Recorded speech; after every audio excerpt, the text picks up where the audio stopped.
Diving is fun. That is true. But when you start thinking as technical diver, even if you're a recreational diver, there are some really good things that you can pick up from technical diving. Way of thinking, mindset, habits, the drills, which will help you to be more safe and have more fun. Off Gassing, a scuba podcast with host Nick Hogel.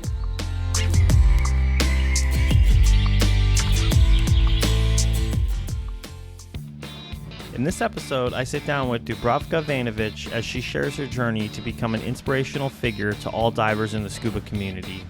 A path that started in Africa eventually led her to seek out her local diving, where she continued to train with Triton Diving Center. Through training, hard work, and perseverance, she's become a member of the renowned Triton Technical Diving Team, an ambassador for Dan Europe, TDI Divers, Poseidon, and most of all, a powerful leading woman in her field. I would like to welcome you to the podcast. Thank you very much for participating today. I'm excited to have you here, and I very much look forward to hearing about your journey. Thank you very much, Nick, for inviting me. And I also want to thank Sarah because I heard she recommended me. So it's very nice of her. And I have to say that this is my very first podcast. So I'm very excited. Awesome. Welcome. Well, I'm gonna sway away from my first or steer away from my first question that I usually ask. And well, how do you know Sarah? Actually, I don't know her. I never met her personally, but we are following each other on Instagram. And I'm amazed with things she does with other girls in technical diving.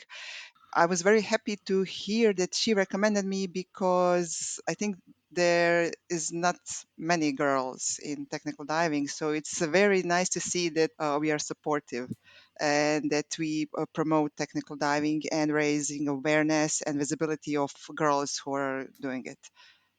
Oh, cool. And so I just know Sarah through the podcast, so I've never actually met her in person, but I'm hoping that that will change at some point, maybe this year. I kind of have thrown out there. I need to get back to it, but I was like, oh, we should all try to do a trip somewhere.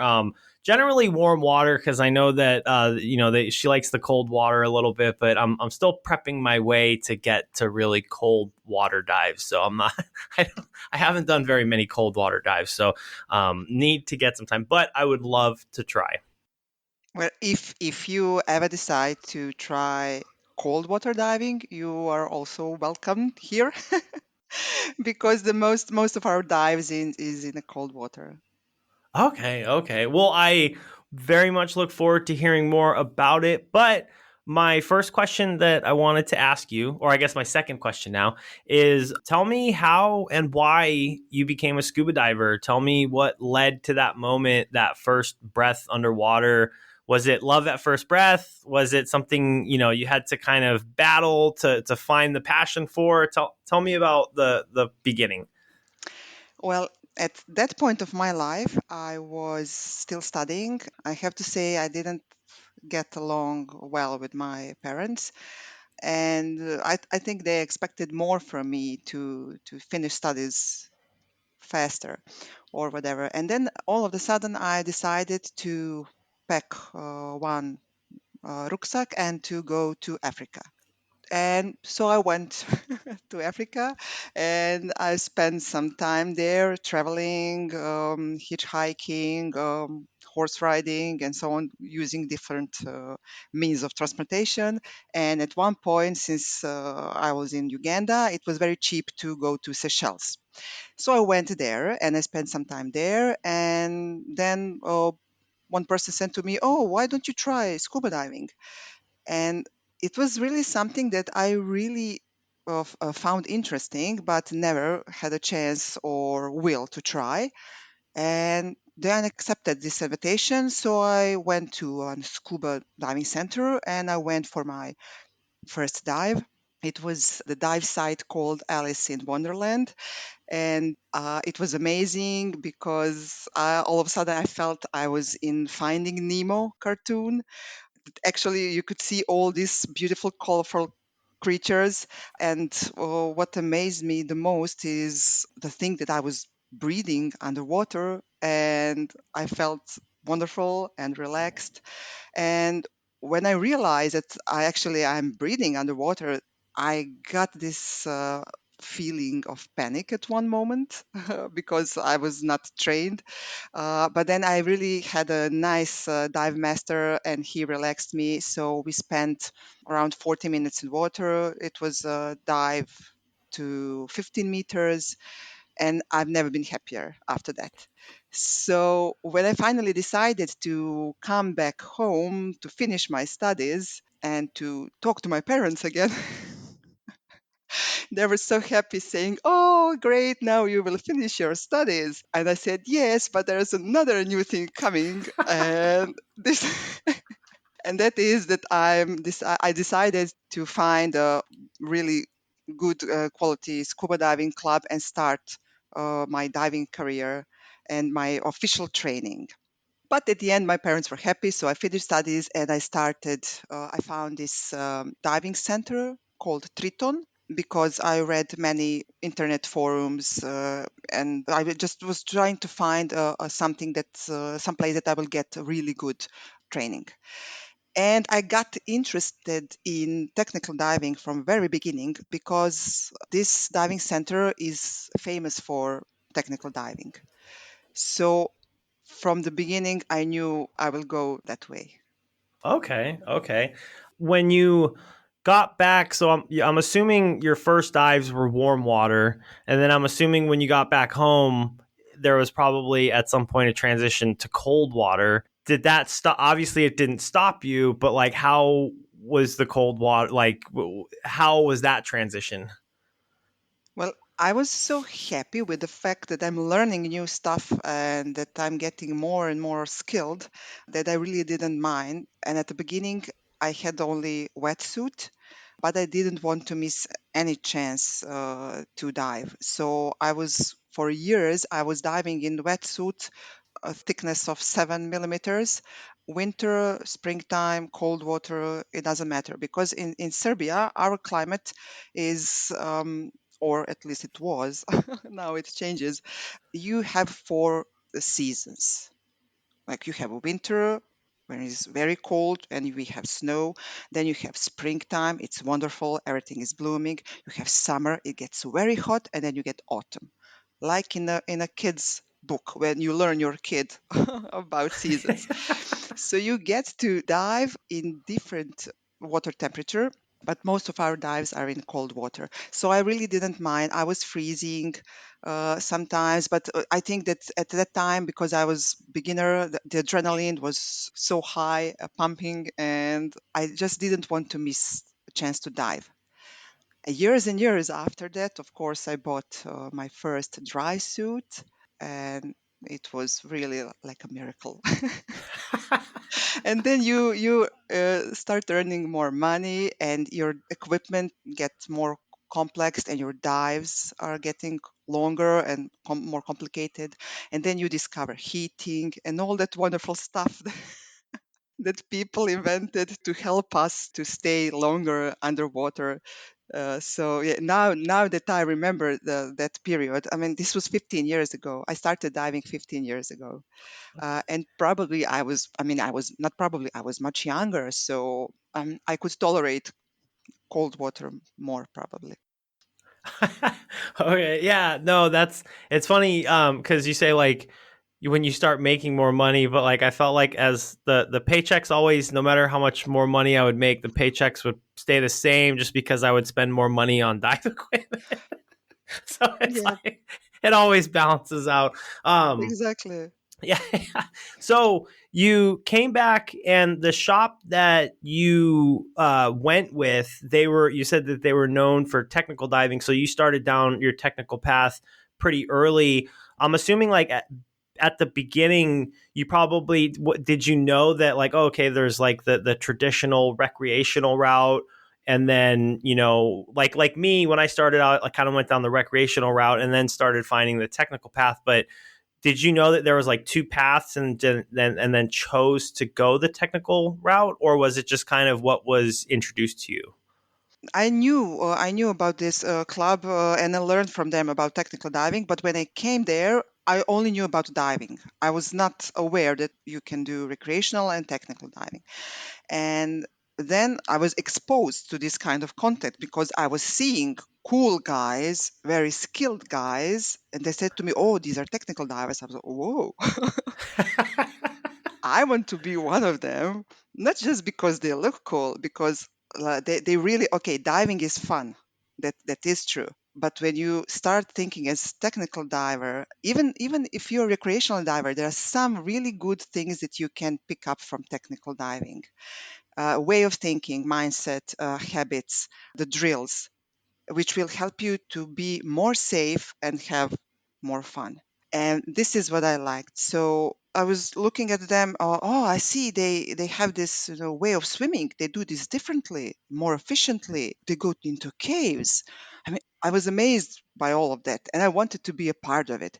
I remember my first time entering the cave. Yes, I was terrified, but I was so happy, and I wanted to repeat that. I wanted to learn stuff so I can do it with these guys. I wanted to become a member of team.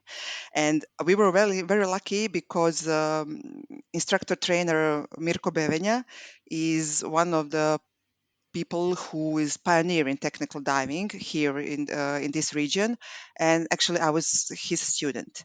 So I learned, and the training is hard. It was hard from the beginning, but I wanted to make sure when I get certificate that I'm able to do stuff, not just to show around with my carnet. So that was the reason. And when I started doing it, yes, sometimes it was very difficult because it is expected that you train a lot, and it's not so easy. But I'm very, very stubborn person, so I like to finally find my way around things. Okay, okay. Like obviously I know like for me going down the recreational route when I started kind of going eventually down the technical route, and I'm still very very new. Like I always tell people I'm still very new. I'm kind of basically just kind of getting my, or I would say my foot is in the door. Maybe I have a whole leg in the door. But I'm going down that path now. Obviously there's some skills to overcome. You were saying it was a little bit difficult. Were there certain moments where you were like, okay, like what were some of the biggest challenges when you were going through the training?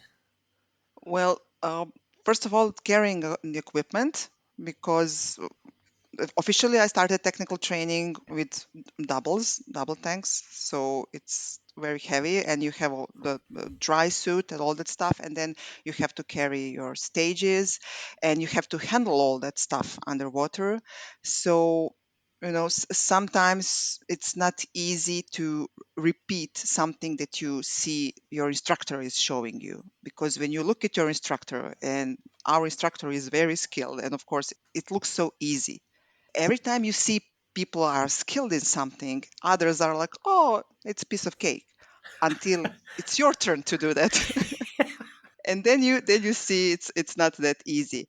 And sometimes it was physically hard, but also it's you need mental strength. I think you need really strong will and mental strength, because it's not easy when you come to a club where all people are very skilled and you are novice in that sport. You look up to these people, but what you don't see is that they have 10, 15 years of training behind them. And now I realize that, because now I'm in this position. Like this morning we went to our local lake. We do that each Sunday. We go there, we practice, no matter the weather, no matter the visibility. We are practicing each time, repeating, handling stages, different scenarios, and it's very useful, because unfortunately we don't live in a country filled with beautiful dive sites, so we have to travel. And if we have this chance and we go somewhere and we pay money and we spend some time getting there, traveling, preparing, we really want to use the most of it. And that's why we practice so hard. When we finally get to a dive site we want, to a wreck, cave, or whatever, we like to enjoy and we like to be prepared. Yeah, yeah, no, definitely, especially with the cost of everything. I was having a conversation about that.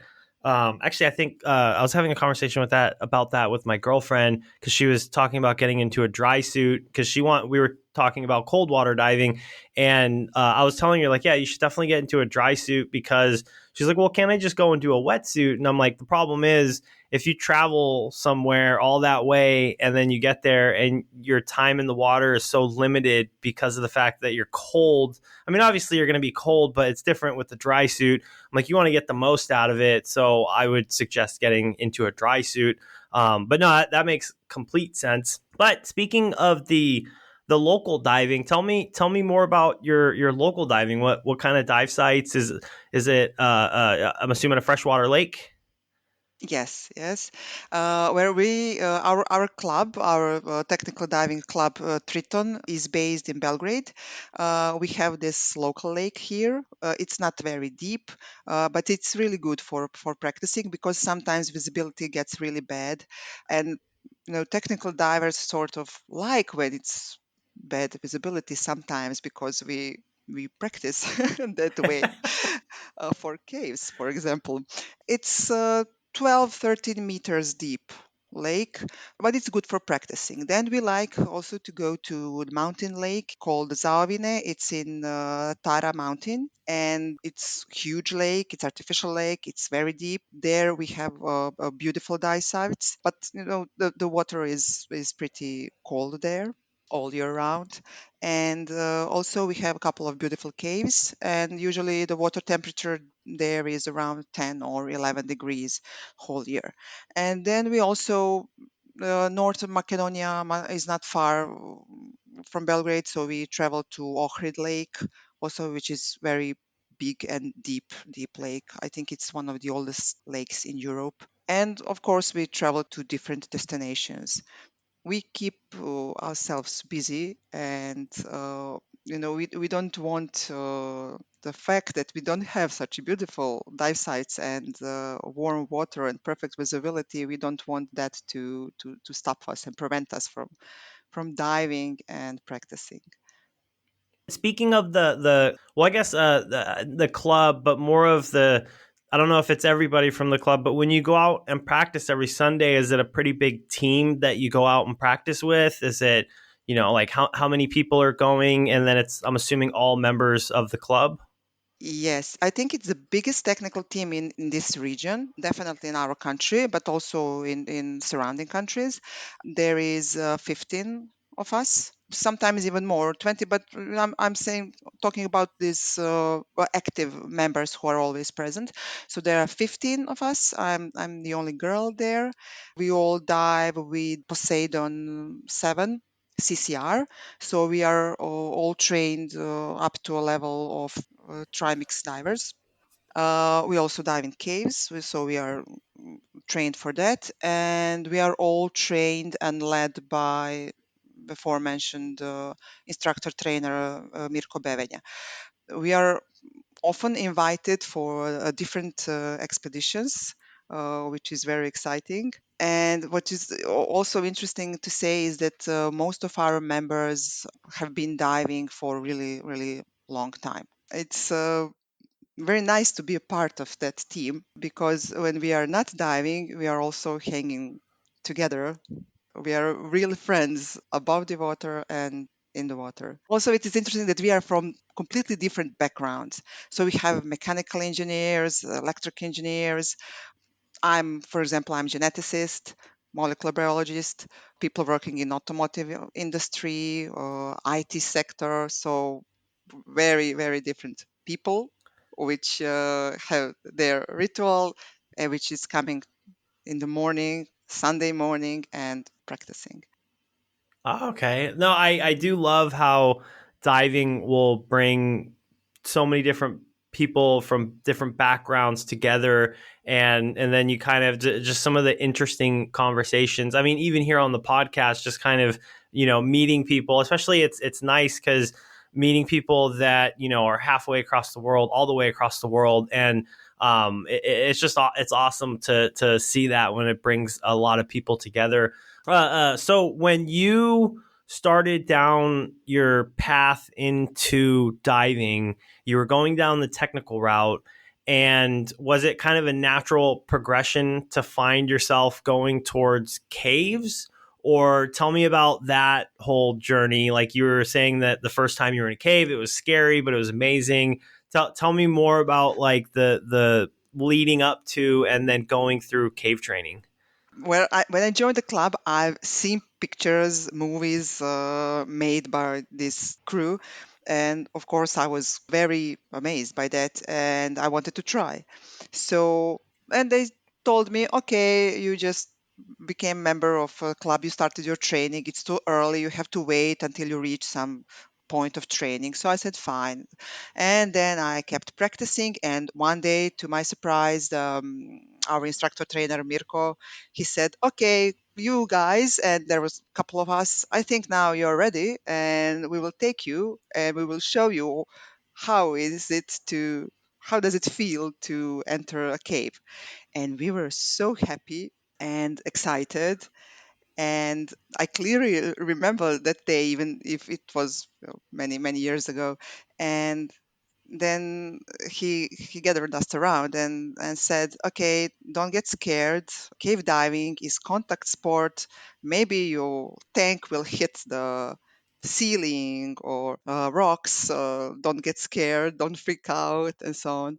So we went there.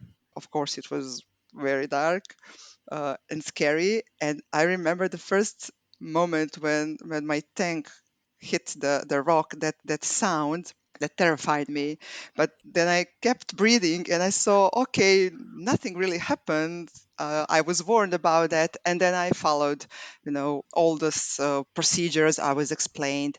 So we were introduced to a cavern.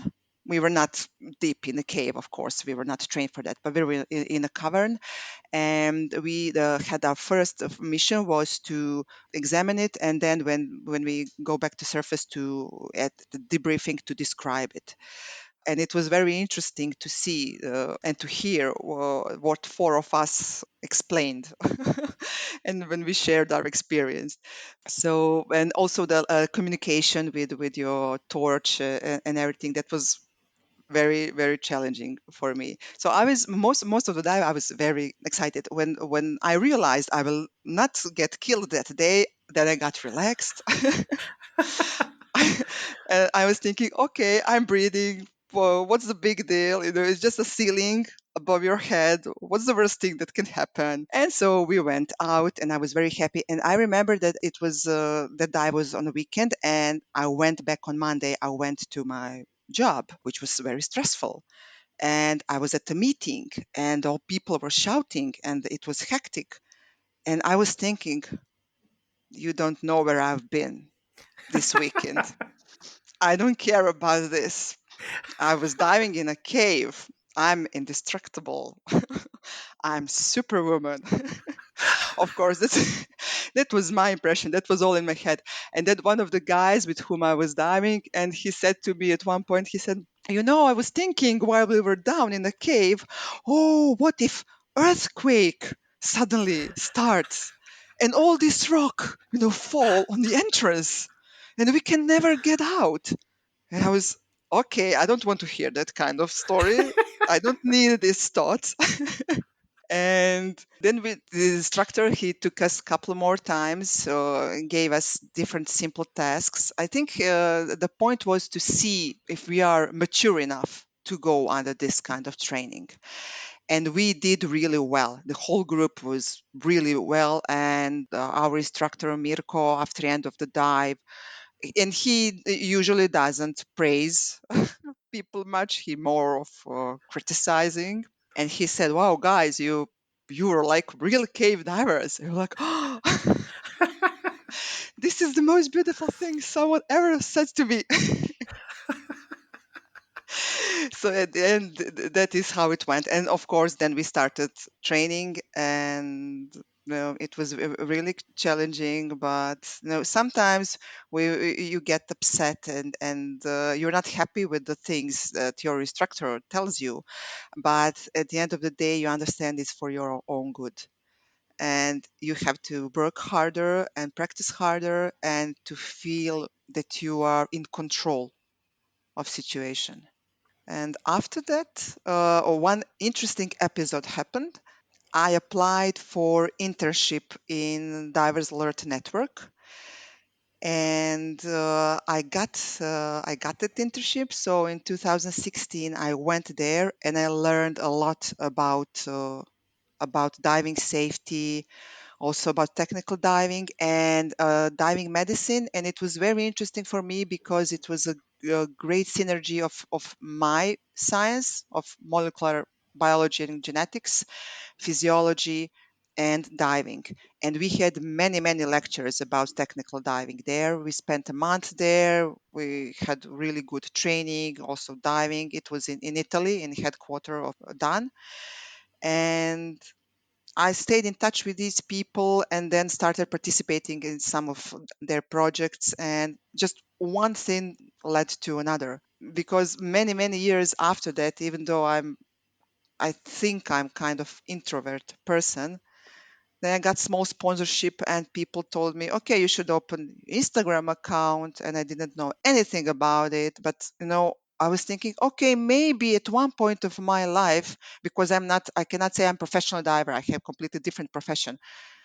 Maybe at one point of my life, this will bring me something. And then I have to brag about this. Recently, I became also technical diving international ambassador, and I'm Poseidon Southeast Europe ambassador. And a couple of days earlier, I just got back from Poland. I became a Santi ambassador. So I'm Oh, expecting my new beautiful made-to-measure dry suit in beautiful color. that is awesome. Congratulations. Thank you. And I'm very excited because I there are many people diving, but at the end of the day, it paid off. I mean, it's really something, and I feel really honored to be a part of these great associations, companies, and to feel that I'm good enough to represent them in public. Oh no, that's amazing. That's an amazing story, especially just kind of how it all be and that's why I love hearing about that first breath underwater, because like when you went on that first trip, could you have imagined like all of this would have happened just from taking that trip, you know? No, no, not in my wildest dreams. And at that point, I just wanted to be far away from my everyday life, my exams, arguing with parents, and that kind of stuff. And then I just skipped that and went underwater. So I found my new safe spot. And after many years, my parents, they're actually proud of me becoming popular in diving and becoming a part of this Triton Technical Diving Team. And I have to say that something that bit eased their pain is that I also went through my PhD studies after that, and they were not expecting that. So I'm complete nerd, scientifically and diving.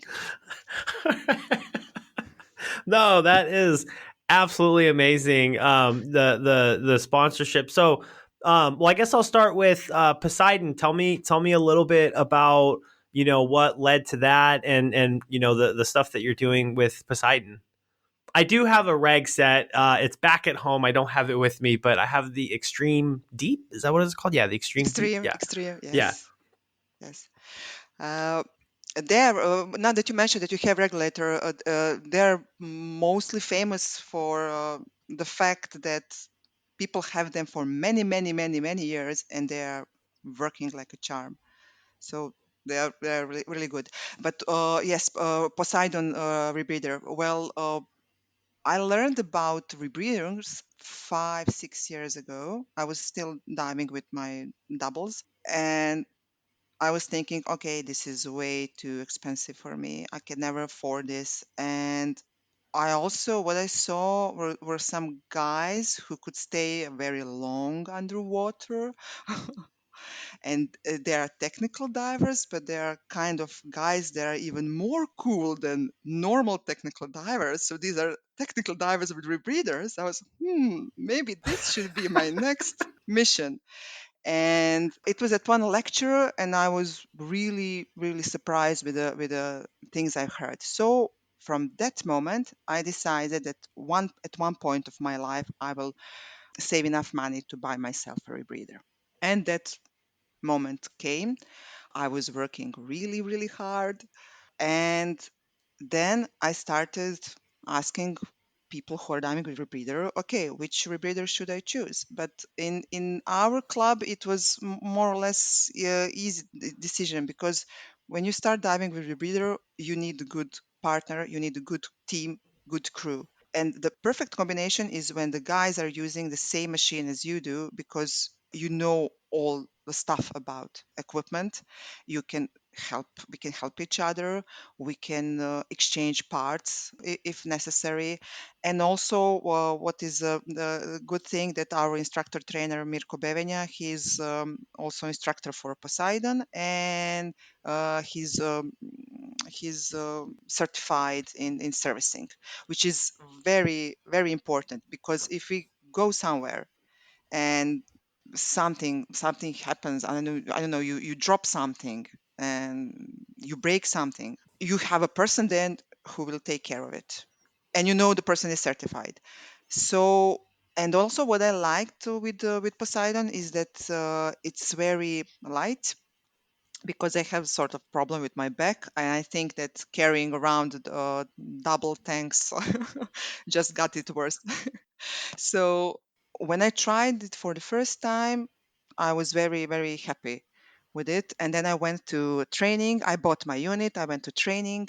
And of course, then you start reading and listening about other rebreathers. And if you meet someone who is having a different machine, people are usually willing to let you try. And what I like with Poseidon is that it's very user friendly, it's very safe for people who likes to dive it manually. You can dive it also manually, even though it's ECCR, and it's very mission. They like to say it's mission oriented, which means that now I'm trying to get into. Eventually, probably every diver will comes to the point when you like to take some pictures and make videos, because this morning, for example, we were diving in this lake, and I was so. It is pity that I didn't have my camera, because guys were in front of me, and it's a beautiful sight when you see them. They're all lined up, very streamlined, looking like special forces guys, and they approaching a bunch of beautiful fish, a school of beautiful fish. And I was back there and thinking, oh, it would be so nice to film this, or to capture this moment. And now I started doing some practicing with camera, and now I'll also see advantages of Poseidon, because I don't need to think about anything. If I'm properly balanced and calm, I don't need to think about, of course, you check your PPO, but there are so many alarms and safeguards that you can relax and get focused on the thing that you're doing. And you just breathe, and the machine will, for once in a while, it will remind you to check on something if needed. And there are also alarm, a visual alarm, audio alarm, body light, so it's very safe to dive with. So that's why I decided, and I have to say that I never had any problems with it. And also, what is important for people who are in rebreather diving, Poseidon has this beautiful solid state cells. So they are not they're replacing galvanic cells, and they invented solid state cells, and they are perfect for people who are lazy or don't want to take care much about their machine. Okay, I'm nerd, so it's it's not, I'm not a good example, but you have people who want to dive and then they just throw their machine in the car and go shopping and doing all sort of stuff, and then they remember, oh, in 3 days time I forgot to open up my machine to dry the cells. And with solid state you don't have that problem. With solid state cell you can put it in the water and it will work. So that's the magic behind Poseidon. I was gonna say, and they're like one of, I think, two companies that have that technology, if not the only one, right? Like, not many people Uh, have that technology, right? I'm pretty sure. I think for now they are the only one. Yes, Okay, okay. because they, as I heard, they invested a lot of money in research and development, a really a lot of money. And since I'm, sort of scientific girl, I like this nerdy stuff. I like to see that someone is investing in research. It's very sexy. That's I good. like reading numbers, reports. No, that's good. That's awesome. So you photography. What do you shoot on? For now, something that's or someone who is willing to bear with me and have patience and doesn't move too much. No, I'm actually just really trying, just trying, because our instructor trainer Mirko, he's very skilled videographer and photographer, and when we go for a dive, he brings huge camera, high quality, cool stuff, and he actually is the only one who knows how to operate it. And until you try it, you cannot understand how much effort you have to put in to finally get a nice result, to see a nice video, nice photo. And we are just diving. And then all of a sudden he screams at us, no, you should move like this, or move your fin. Oh, this is not good. Okay. So we are always like, after dive, we are like, why are you screaming at us? I mean, with rebreather, you can pretty clearly shout underwater. And he was saying, you don't understand, because what I see through lens is something completely different, and you cannot have this perception unless you take camera and you try to film it. And you think, okay, it's piece of cake, but then when you get the camera, you see it's very difficult, because you cannot explain the diver who is 5 6 meters away from you that he or she should move like this or position themselves like that. And then you see a nice fish and you want to take that, and it's many things going on, and many things you should think about when you're trying to film something. So I'm just trying, I'm Yeah. just practicing for now. And what people say, that when you start practicing that, it will help you to become more skilled in other stuff, trim, buoyancy, and that kind of stuff, because then you start doing all that automatically. You cannot think about that because you want to have take nice picture. So it's good for practice, really. Okay. Okay. And then the you said TDI ambassador, right? Yes, it's Technical Diving International, and it's the organization, association in which actually it's SDI, TDI, it's Scuba Diving International and Technical Diving International. So it's the association in which I started my training. And of course, when I heard, ooh, technical diving, so that's something for me. So this is why our club is a member of that association. And also in this region, even before I started my training, I talked to people in diving, and I got good recommendation for this training agency, in terms that I will get real good training. Because when I went there, I wanted to learn how to dive. I didn't want to look cool on Instagram or wherever. I really wanted someone who will explain me what I need to practice, and and not to say or praise me when there is no reason, but to teach me stuff. It's a bit of masochism, I think.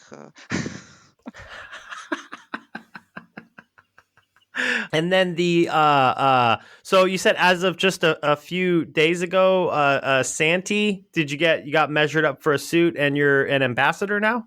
Yes, we went to Santi headquarter in Gdynia and to went to their shop, went to their manufacturing premises.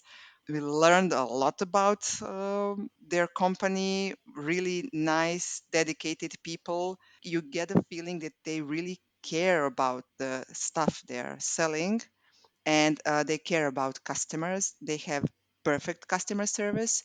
So not only that I got this ambassadorship program, but then we ask, okay, if I'm going to be an ambassador, can I be a dealer too? And they said, yeah, that makes sense. So now I'm very excited because I'm waiting for my new suit and all other stuff they will put in this box to arrive and to do my unboxing. And the next trip will be in Croatia. We'll go for some wreck diving, and then I expect to make first photos and to try the new suit, because this will be the very first time that I will have a suit that is made just for me. And I'm very non-standard person. I'm very tall and I have really small feet, and I'm more of like giraffe looking girl. Okay. So it will be a huge challenge for Santi to make me look Okay. nice. Which suit did you go for?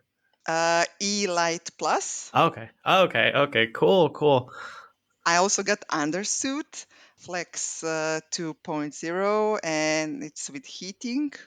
So Oh. finally, when doing the compression, I will be warm and cozy, and I really look forward to that, because when you get rebreather, it's the point of rebreather is to stay longer, to do longer dives, but then you have decompression, of course, especially if you take your time to look around, get inside the wreck, take some pictures there.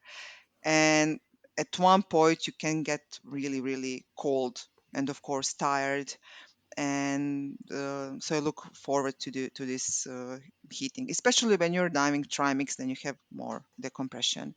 But finally, I hope that I will join our guys in some more complicated expeditions. 2 years ago in October, our guys from Triton Technical Diving Team, they discovered the deepest wreck in Adriatic Sea. It was a huge, amazing story, and it was all over media because actually it was a military ship.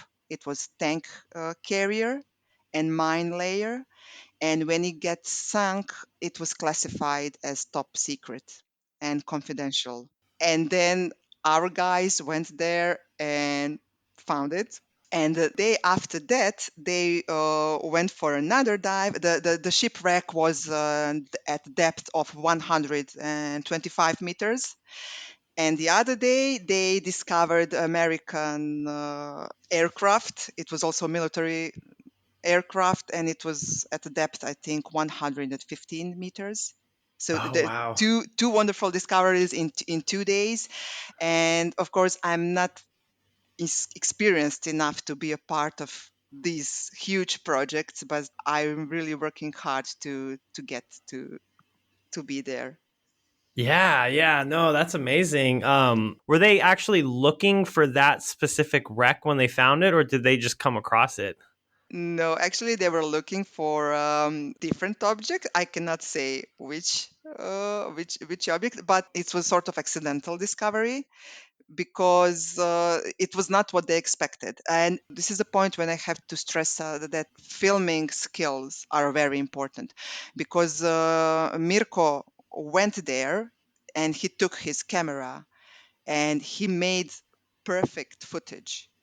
And based on that footage, the people who are history experts in marine archaeology, they were able to identify that ship. So the footage was awesome, professional, and so if he only went there with nothing to bring under above the water and to show to people, we wouldn't know what is it. And also we made a short film about it, and it was in a national broadcasting agency, prime time.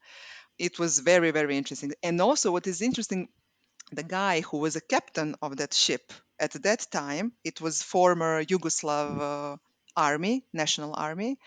He contacted our instructor Mirko through Facebook and introduced himself, saying, "Yeah, I'm the guy who was a captain, and I was there that night." So he shared some interesting details about that Oh, accident. I mean, it's very, very interesting story. And yeah, this brings me to my suggestion. I think that Mirko would be a great guest for your podcast because he will have very interesting things to tell you about diving and technical diving.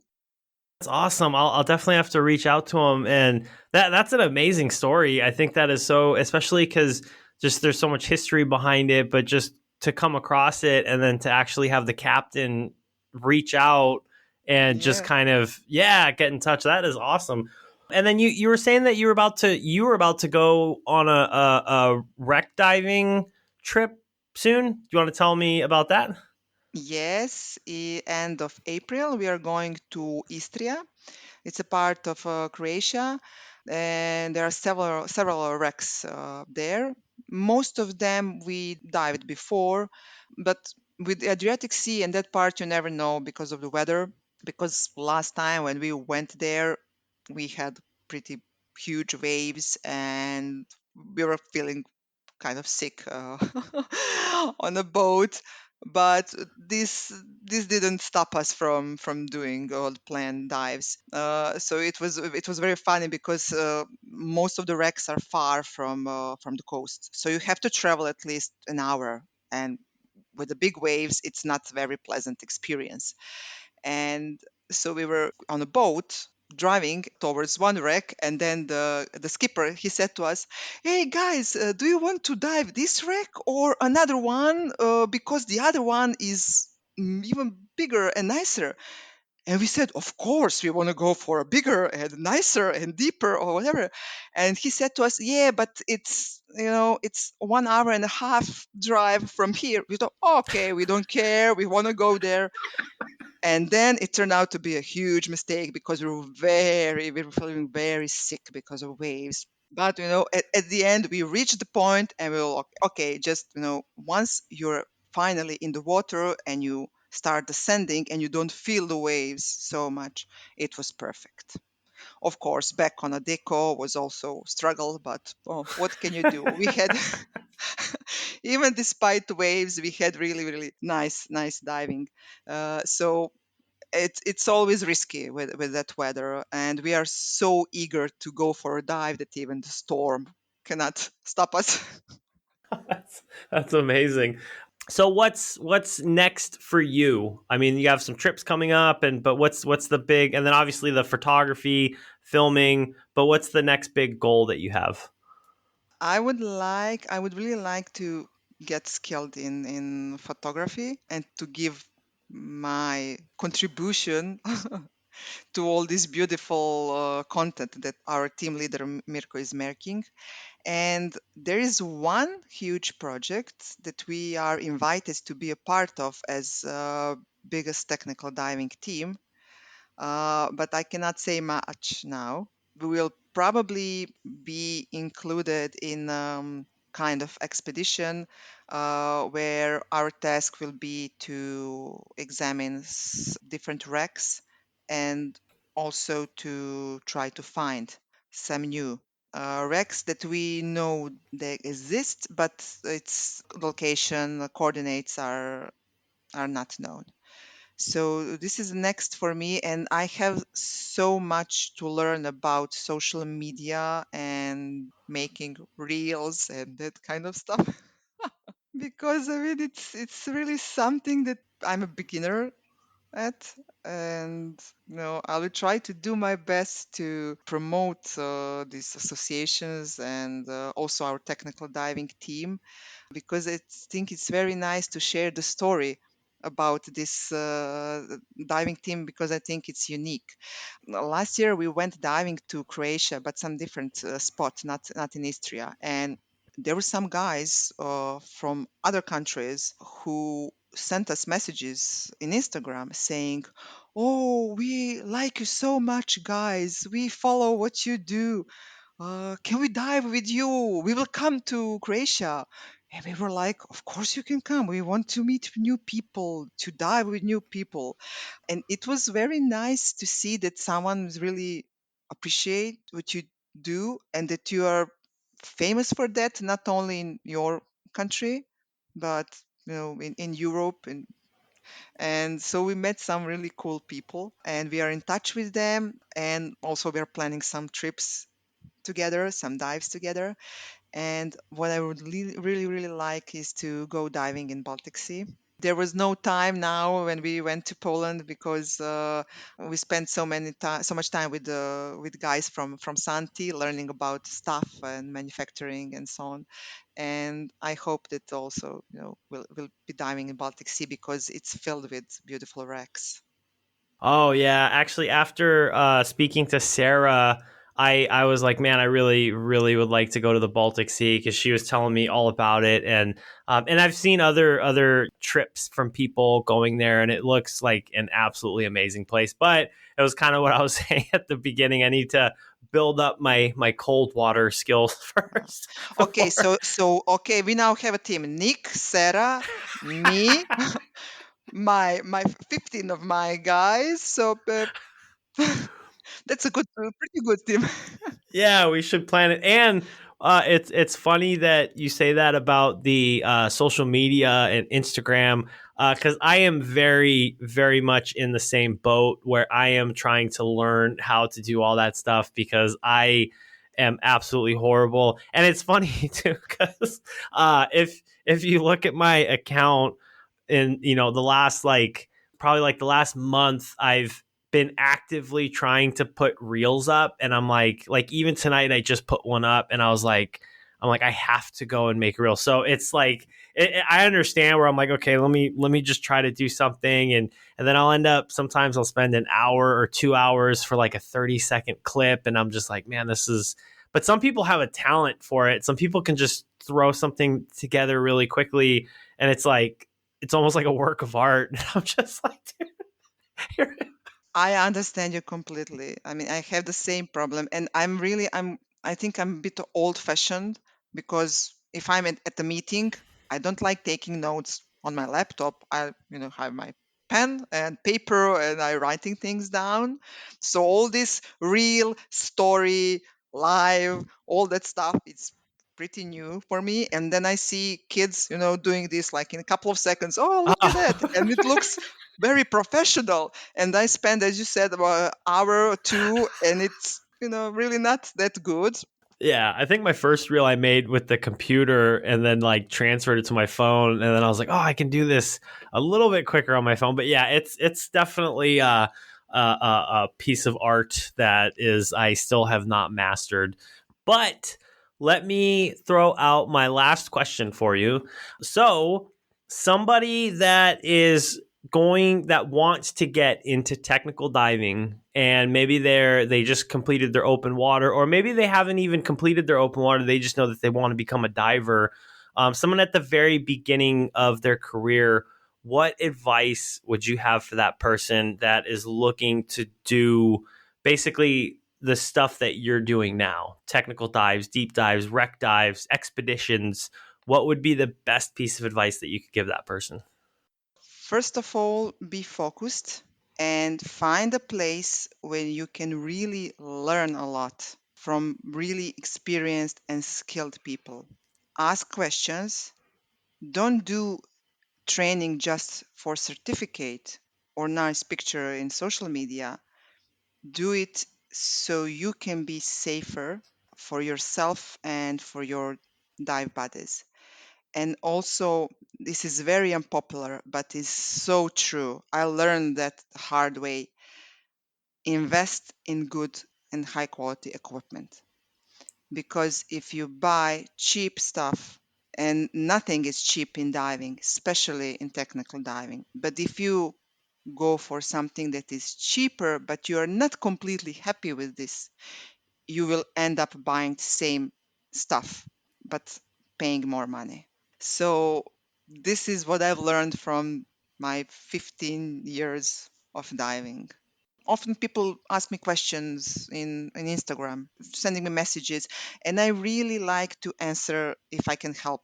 So one guy asked me, "Oh, which computer you use?" So I said, "That one." "Oh, but it's expensive, and I want to go for technical diving." And I said, "Well, you cannot go cheap and do technical stuff." Yeah, yeah. No, I agree. And I actually had someone on the podcast once, or say once before, buy once, cry once. So just Yeah, buy it, cry over it, and then you'll have it, and then it'll work. Because that does happen far too often. People try to penny pinch, save $1 here and there, and then they end up having to buy two because they end up buying the more expensive one the second time around. So I agree. exactly, I exactly. 100% agree.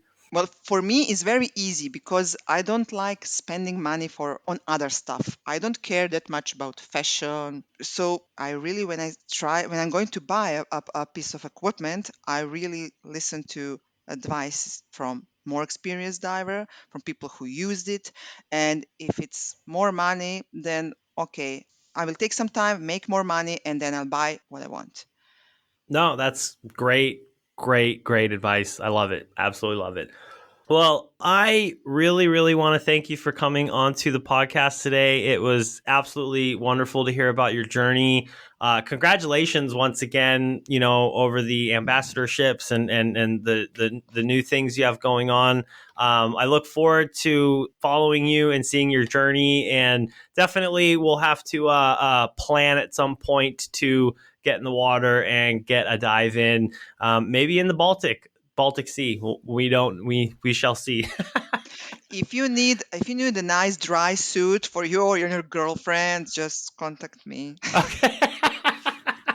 I might actually, because literally we had probably like throughout the day today we were having many conversations about it. So I will definitely let you know for No, sure. I'm joking. No, of course, you have invitation if you want to come to Serbia, to Belgrade, to dive with our team, or if we are going somewhere, if you want to join us, you are more than welcome. We also have guys diving with us open circuit, so we like that everyone feel welcome and to enjoy diving with us. And I want to thank you for inviting me. And I was a bit nervous, but then when we started this, I can say that I actually enjoyed very much.